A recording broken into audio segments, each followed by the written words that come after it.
ويقتدي بتبلج أسفاره ويستصبح بمصباحه ولا يلتمس الهدى في غيره، اور اس کے نور کی درخشندگی کی پیروی کرتے اور اس کے چراغ سے چراغ جلاتے ہیں اور اس کے علاوہ کسی سے ہدایت کے طالب نہیں ہوتے۔ اللهم وكما نصبت به محمدا علما للدلالة عليك وأنهجت بآله سبل الرضا إليك، بار الہ، جس طرح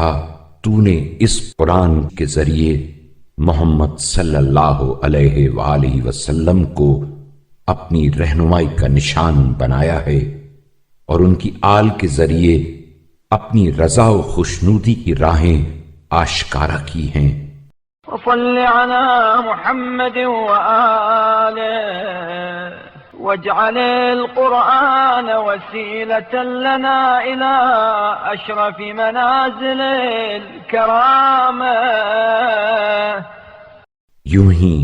محمد صلی اللہ علیہ وآلہ وسلم اور ان کی آل پر رحمت نازل فرما اور ہمارے لیے قرآن کو عزت و بزرگی کی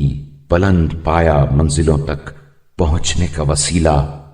وسلما نعرج فيه إلى محل السلامة وسببا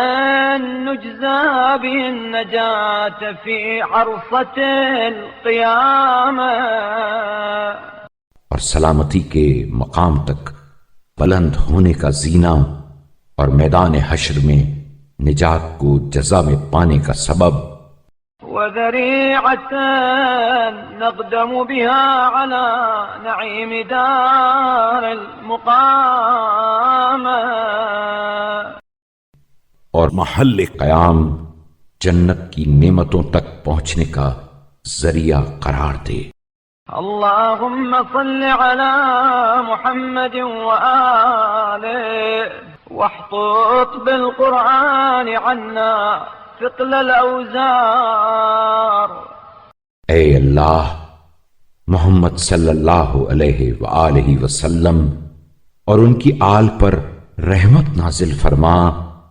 اور قرآن کے ذریعے گناہوں کا بھاری بوجھ ہمارے سر سے اتار دے۔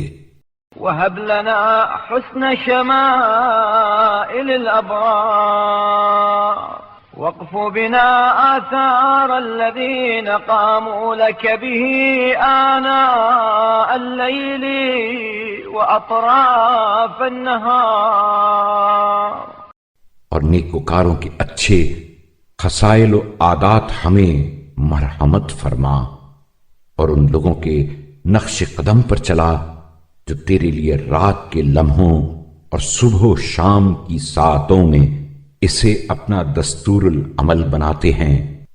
حتى تطهرنا من كل دنس بتطهيره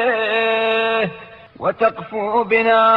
آثار الذين استضاءوا بنوره، تاکہ اس کی تطہیر کے وسیلے سے تو ہمیں ہر آلودگی سے پاک کر دے اور ان لوگوں کے نقش قدم پر چلائے جنہوں نے اس کے نور سے روشنی حاصل کی ہے۔